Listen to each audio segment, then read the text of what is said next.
Bonjour à tous, je suis Sébastien Lièvre. Vous êtes à Rio de Janeiro, à Recreio dos Bandeirantes. Il fait beau aujourd'hui et je vais peut-être vous présenter un tout petit peu le temple, puisque j'interviens dans le cadre du temple bouddhiste à Gente de la Praia qui est à Recreio dos Bandeirantes. Et c'est un temple donc qui se veut de toute confession, avec un pôle bouddhiste quand même qui agit. Et voilà, moi j'interviens plutôt du côté taoïste, donc c'est pour ça que vous aurez souvent des références au yin et au yang. Ces deux énergies qui sont autour de nous, qui mettent tout en mouvement. Je vous invite à regarder les autres vidéos que j'ai réalisées pour vous donner un petit peu plus de détails.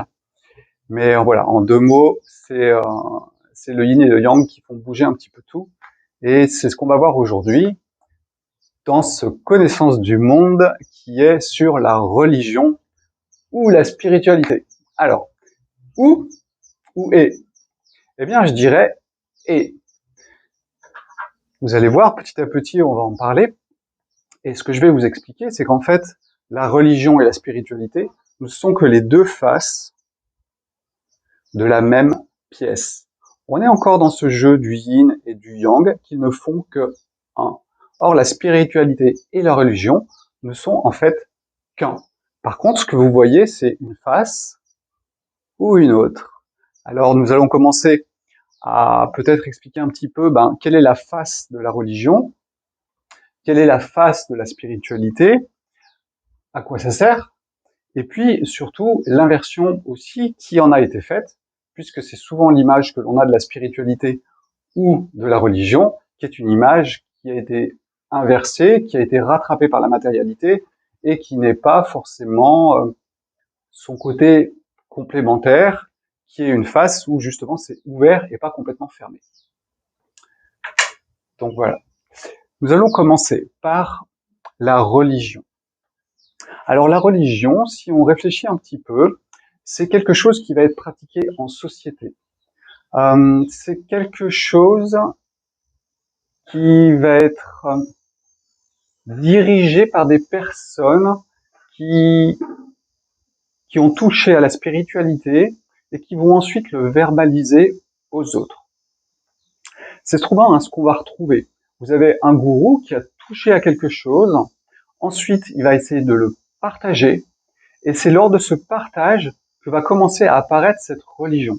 Alors on le voit très bien avec Osho, on le voit aussi avec d'autres grands mystiques, puisqu'en fait, derrière leur expérience, qu'ils vont partager tout simplement, eh bien en fait une religion va se créer. C'est un petit peu ce qui s'est passé aussi avec Jésus, mais on peut le retrouver un petit peu dans toutes les religions, avec à la base une personne qui a touché à quelque chose, à la spiritualité, et qui a ensuite partagé ça avec les autres. Donc c'est ce côté sociétal. Et ensuite, eh bien, on a créé autour de lui tout un système qui va être ce que l'on appelle la religion. Alors cette religion, elle va vraiment prendre des formes totalement différentes. Et ces formes différentes, elles vont être en fonction de l'endroit où cette religion va commencer à apparaître. Rappelez-vous un petit peu ce que je vous disais par rapport au yin, par rapport au yang, que nous allons trouver dans un pays chaud des choses qui sont rafraîchissantes.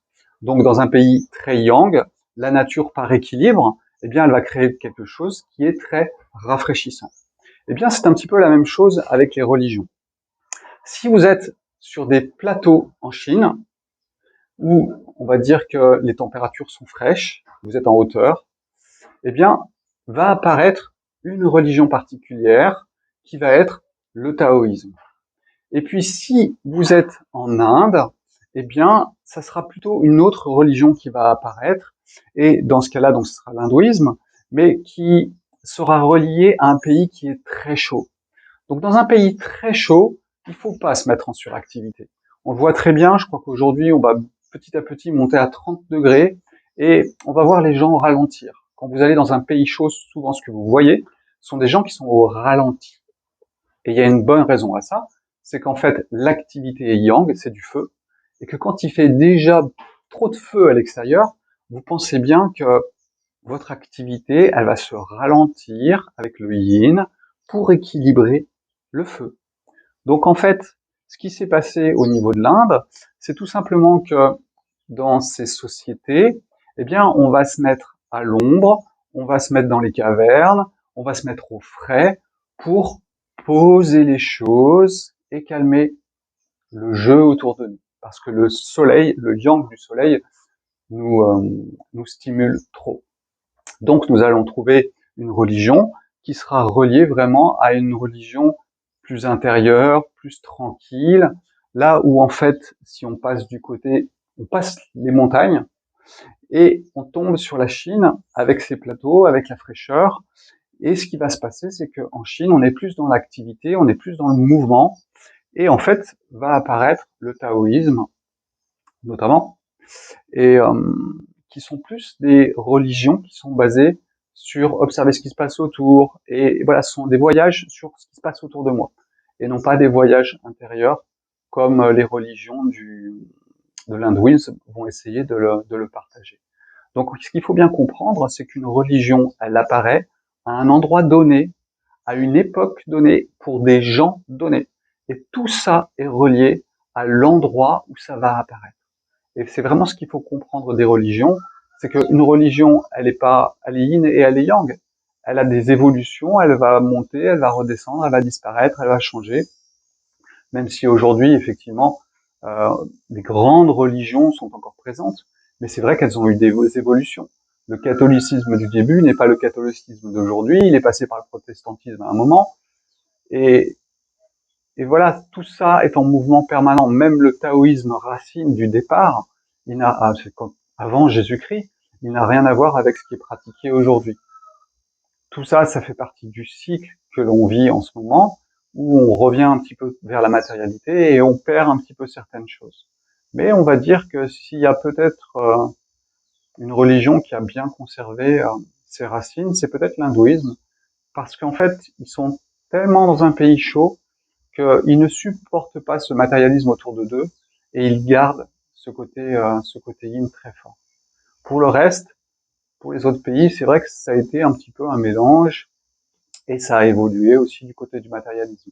Mais c'est vrai que l'Inde est peut-être un des rares pays où les choses n'ont pas beaucoup bougé, dû justement à cet excès de chaleur et à cette religion qui était autour de ça. Donc on comprend bien que la religion, ça va être la verbalisation d'un contact avec quelque chose. Le mystique, il va se mettre en contact avec l'univers, appelez-le comme vous voulez, Dieu, l'univers, Taikyoku, Tao, peu importe le nom que vous allez lui donner, dans chaque religion, on lui donne un nom particulier. Et en fait, quelque part, c'est cette passerelle entre le monde matériel et le monde qui est au-dessus de nous, et qui va nous créer. Donc, la religion, elle est là pour partager, pour faire le pont entre ma vie matérielle, ce rêve dans lequel je vis, et peut-être quelque chose qui est au-dessus de nous, qui a créé le rêve. Et on fait ce pont.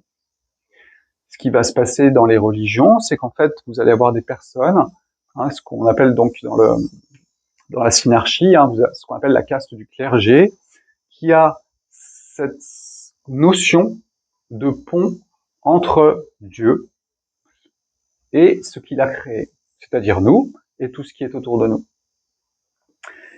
Et ces personnes qui pratiquent cette religion, ou du moins qui en sont les détenteurs, eh bien, elles vont passer l'information aux autres en fonction de l'endroit où ils habitent. J'insiste, parce que c'est vraiment en relation avec l'endroit où tout cela est pratiqué.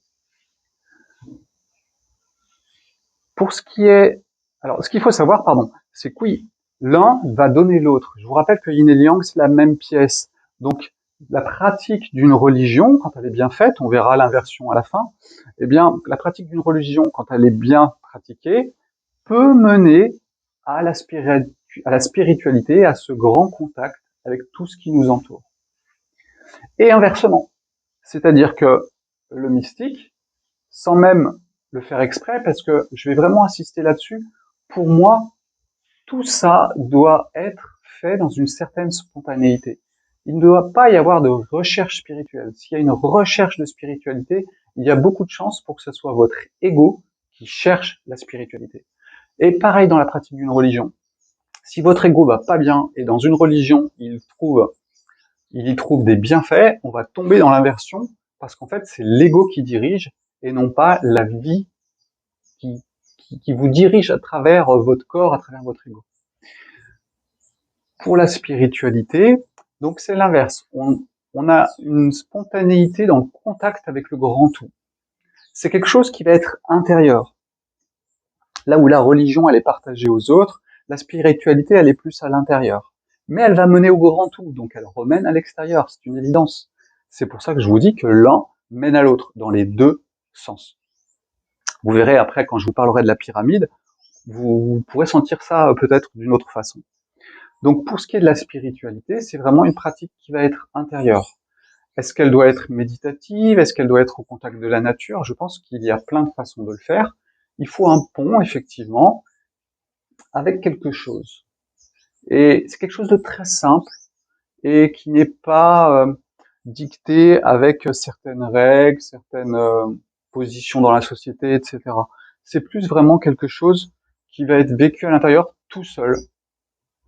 Ou alors au contact d'un guide. Un guide. Pas 50 guides, un seul guide. Là où, dans la religion, vous avez tout plein de religieux qui essayent de passer une information. Dans la spiritualité, vous pouvez être proche d'un guide, et ce guide, de par ce qu'il est, vous donne une note, comme une note de musique, et vous vous mettez au diapason et vous arrivez à toucher quelque chose. Bien sûr, vous n'avez pas besoin du guide. Une fois que vous l'avez touché, normalement, vous n'avez plus besoin du guide. Si vous êtes accroché au guide, c'est qu'il y a un problème. Mais ce guide, on appelle ça le gourou, hein, puisqu'en fait, le sens du mot gourou, c'est quand même de donner la lumière, d'ouvrir quelque chose. Eh bien, là, effectivement, on est près d'un guide, et ça peut se passer. Mais ça peut se passer aussi tout à fait spontanément. Alors c'est beaucoup plus rare, parce que dans les vies en société, on a tous ce rêve de la société qui est autour de nous, et il faut vraiment se couper de ce rêve de la société pour vraiment arriver à toucher ça de façon autonome. Alors c'est possible, hein, mais c'est souvent assez rare. Pascal en avait parlé une fois, je me souviens plus quel terme il avait donné exactement pour ce type de personnes qui vivent les choses de façon spontanée. Je pense que ça a été relativement mon cas. Par contre, j'ai passé énormément de temps dans la nature, et seul. Donc ce qui a créé sûrement ce pont à l'intérieur de moi, avec cet environnement qui m'a emmené vers ça. J'ai écrit tout oublier, parce qu'effectivement, quand on est dans cette spiritualité, dans cette colonne-là, en fait, on n'est pas dans la société, on se retourne vers soi-même. Et on doit même s'oublier soi-même. Cette espèce certains parleront de crucifixion de l'ego, mais c'est un petit peu ça, c'est que votre ego disparaît et laisse apparaître quelque chose d'autre. Donc c'est une sensation bien particulière, et il y a vraiment une disparition de l'ego. Ce qui est très difficile, puisqu'en fait, l'ego, souvent, il a besoin de survivre, de vivre. Et il n'a pas compris que son rôle, c'était juste de donner les couleurs à la vie. C'est-à-dire que la vie se vit à travers l'ego. Et cet ego, eh bien, en fait, il veut tellement vivre qu'il veut pas lâcher. Donc, pour lui, cette crucifixion est impensable. Et c'est là, peut-être, que les religions ont leur importance, ou alors qu'effectivement, d'être proche d'un guide, ça peut avoir un impact sur votre propre énergie, et peut-être sur l'ego qui va être calmé, ou je ne sais pas comment ça fonctionne exactement. J'y ai pas réfléchi. Si on devait comparer un petit peu ce qui s'est passé en Chine, eh bien, je vous dirais que le côté religieux a été plus du côté de Confucius. Puisque Confucius a parlé des règles de vie en société, il a parlé de la vie autour de nous, il a parlé de l'intégration.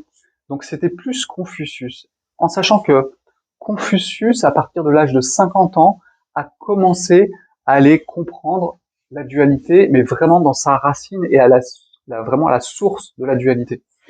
Alors que Lao Tzu, lui, exprimait tout de suite deux: l'unité, la dualité, et ensuite trois. Alors que Confucius partait de toutes les choses, ce que j'appelle trois, et effectivement, il est arrivé sur la fin de sa vie vers quelque chose vers une certaine unité. Donc voilà, c'est très intéressant de voir ces deux exemples parce que l'un et l'autre, eh bien en fait, ont vécu les choses d'une façon différente, mais en sont sûrement arrivés au même point, de toute façon. Et cette pyramide-là est vraiment intéressante à comprendre dans le sens où 1 étant Dieu, étant l'unité, attention, on n'est pas dans les chiffres ou la valeur des chiffres, on est vraiment dans une symbolique. Un Dieu va donner la pièce, ce qu'on va appeler la polarisation. Cette polarisation, c'est deux, c'est yin, c'est yang, mais on peut l'appeler dans plein de traditions différentes, elles ont des noms différents. Dans les religions, on va leur donner aussi des symboles, hein, ou alors elles vont être incarnées par des personnes. Et donc, cette polarisation va donner toutes les choses. C'est trois. 1 va donner la polarisation, 2, qui va donner ensuite les milliards de possibilités. Parce que vous comprenez bien que des possibilités, il y en a des milliards. Puisqu'en fait, à chaque instant du mouvement des étoiles, à chaque instant de la température, de la pression, toute chose est en train de changer et en pleine transformation.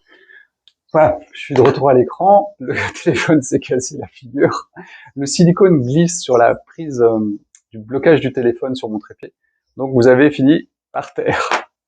Donc je reprends un petit peu ce que je disais, j'étais entre Confucius et Lao Tzu, juste pour vous montrer eh bien en fait qu'il y avait deux formes, l'un étant plutôt la religion et l'autre étant plutôt axé sur la spiritualité. Alors, il n'y a pas de bien, il n'y a pas de mal, c'est des chemins qui sont différents. Est-ce qu'il faut passer par la religion, la spiritualité? Oui, non, peut-être. Je pense qu'il y a plein d'expériences à vivre dans cette vie, et chacun la sienne. Voilà. Hein. Donc, je vous ai expliqué donc la pyramide, et la religion, je vais vous expliquer un petit peu. Donc, je reviens sur la pyramide. La religion, en fait, c'est de partir de la vie entre nous, d'être gentil avec son voisin, d'aimer les autres. Voilà, cette religion, elle vous donne un cadre par rapport à tout ça, et qui petit à petit va vous faire monter vers l'unité. Et pour moi, la spiritualité, quand vous avez touché à la spiritualité, vous avez tout oublié. Alors souvent, c'est une phrase que j'utilise, c'est il y a plus à oublier qu'à apprendre, mais ça veut juste dire que cette crucifixion de l'ego passe par l'oubli de lui-même. Et cet oubli de lui-même nous fait connecter d'autres choses. C'est-à-dire qu'en fait, on casse le bocal et en fait, on va directement à la source des choses. Cette unité que l'on peut trouver, eh bien, en fait, on va en prendre conscience et on va voir sa polarisation, c'est ce qu'on appelle yin et yang, et ensuite, on pourra observer un petit peu tout ce qui se passe autour de nous, la société, etc., mais en ayant cette base, en étant partie du haut. Alors, c'est ni bien d'un côté, ni moins bien de l'autre. C'est juste deux façons de vivre la vie et de vivre cette religion ou cette spiritualité de façon différente. Dans un cas, vous montez, vous partez de la société, vous revenez vers l'unité, et dans l'autre cas, vous partez de l'unité et vous allez descendre dans la société. Et ce qui est bien avec le bouddhisme Dzogchen, c'est qu'en fait, on a cette conscience de l'unité et on vit parmi les autres. Donc en fait, on est bien dans une expérience de vie qui est globale, en sachant que global ou pas global, c'est pas bien ou c'est pas mal, d'accord? Il y a peut-être des expériences de vie où on doit se mettre dans une caverne et passer une vie dans une caverne. J'ai pas de problématique avec ce genre de choses. Ce que j'essaye toujours de vous faire partager, c'est toujours mon expérience, hein, c'est connaissance du monde, de mon voyage, avec ma vision, qui n'est sûrement pas la vision d'une autre personne. Je vous rappelle que la vision de quelque chose, c'est comme un appareil photo et vous faites une mise au point sur quelque chose. Donc si vous vous concentrez sur un point, eh bien vous avez la mise au point sur ce point-là, c'est la vérité de ce point-là. Si vous vous mettez d'un autre côté, avec un zoom différent, eh bien vous verrez les choses d'une autre façon. Donc voilà, il n'y a pas de bien et de mal dans tout ce que je dis, et je ne pense pas avoir la vérité, j'essaie juste de vous partager mon voyage. Maintenant, ce que je vais faire, c'est que je vais vous parler de Tout ça, quand ça devient inversé. Alors, inversé, ça veut dire quoi? Ça veut dire que l'hypermatérialité va utiliser tout ça dans un but de l'ego. Bien sûr que si cela se produit, c'est qu'il y a une raison, c'est qu'il y a une peur de l'ego profonde et un besoin de se raccrocher à quelque chose, qui va être la matérialité. Et donc, la religion ou la spiritualité vont être utilisées dans un but égotique, donc dans un but de l'ego qui a peur et qui a besoin de se rassurer grâce à quelque chose. Et nous allons retomber dans ce que je vous expliquais lors de la dernière vidéo, qui étaient ces histoires de groupe. Un groupe est un système de protection. Ce système de protection, eh bien, permet à mon ego d'être tranquille.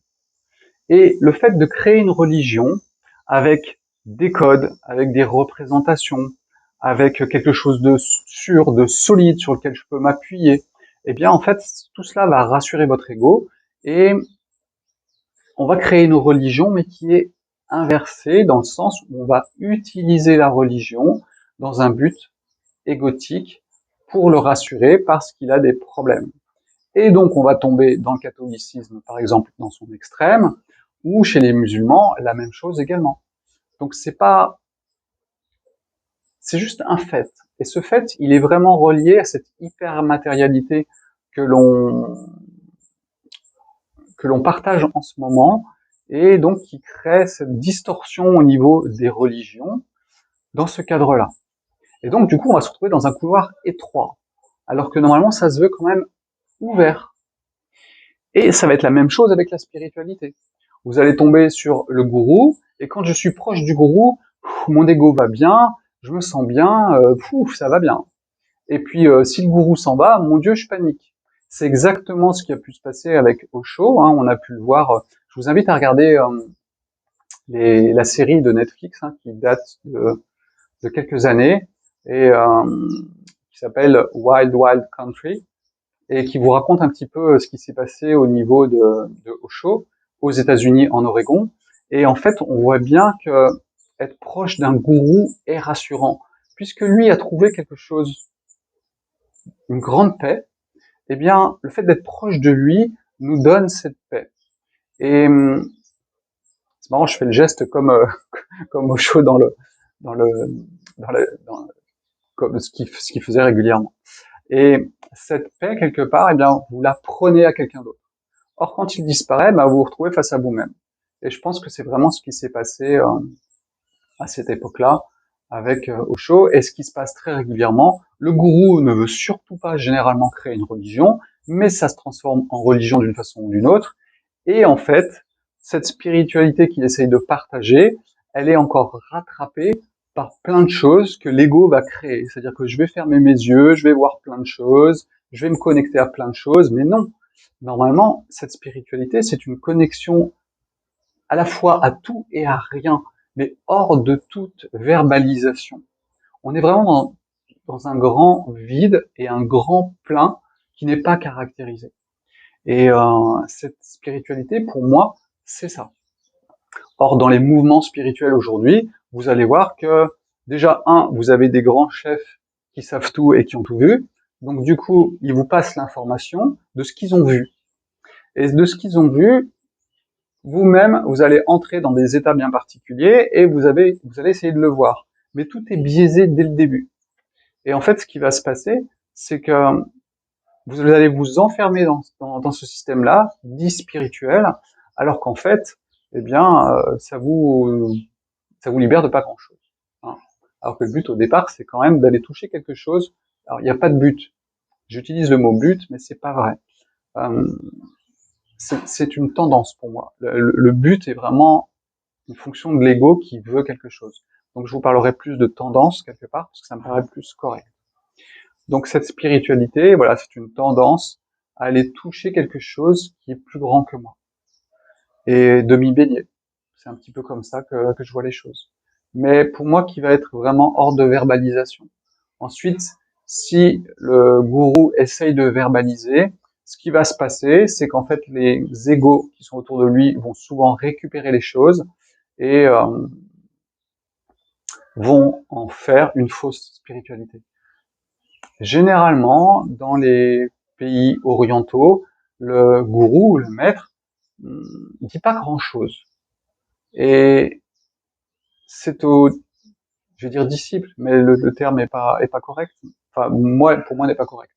On va dire celui qui est à la recherche de quelque chose, ou du moins celui qui tend vers quelque chose, eh bien, cette personne va trouver par elle-même la chose.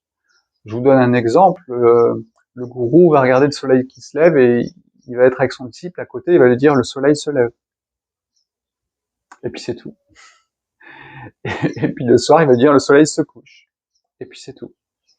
Et c'est à l'intérieur de la personne qu'il va se passer quelque chose. Avec comme note de musique, effectivement, l'énergie du gourou qui a touché lui à quelque chose. Mais on va dire que le disciple ne va pas arriver à va pas attraper les informations du gourou pour en créer sa propre spiritualité. Et voilà, vraiment, là où est la différence, c'est à ce niveau-là. On est vraiment dans le New Age hein, quand je vous parle de fausse spiritualité, parce que je pense que c'est vraiment ça. Les personnes, les faux gourous, ont touché à quelque chose qui est un petit peu plus loin, que ce soit l'astral ou que ce soit autre chose, et, euh, et en fait, ils pensent qu'ils ont touché à beaucoup plus loin. Or, l'histoire, c'est qu'ils sont juste allés un petit peu plus loin dans le bac à sable, mais ils sont restés dans le bac à sable. Donc c'est ma façon à moi de voir les choses, et j'ai toujours vu un petit peu les choses comme ça. Donc un agrandissement du bac à sable pour le New Age, mais pas plus, c'est tout. Et puis, hors de question de nettoyer, de travailler sur les mémoires, parce que souvent cette spiritualité, elle vous emmènera vers ce genre de choses. On n'est pas du tout dans ce cadre-là. Vraiment pas. Voilà, désolé, on est à la deuxième chute de cette vidéo d'aujourd'hui, mais c'est pas grave, hein. Peut-être un signe de quelque chose, je ne sais pas, je dis des bêtises. Voilà, je tenais à vous dire tout ça aujourd'hui. Je me suis penché sur le sujet, voilà, durant les 48 dernières heures. Souvent, voilà, c'est quelque chose qui se présente à moi et je vais y réfléchir. Alors certaines choses ont déjà été réfléchies, mais là, on va dire que je reprends tout et je remets tout ensemble. Et je pense que cette vision vraiment de la religion et de la spiritualité comme les deux faces d'une pièce me semble une vision relativement juste. Encore une fois, c'est mon objectif qui s'est focalisé sur un point, qui a mis au point sur cet endroit-là, et il est fort possible que vous n'ayez pas forcément la même vision que moi, et il n'y a aucun problème avec ça. Voilà, c'est tout pour aujourd'hui. Je vous souhaite une bonne journée. Ciao, ciao, et à bientôt.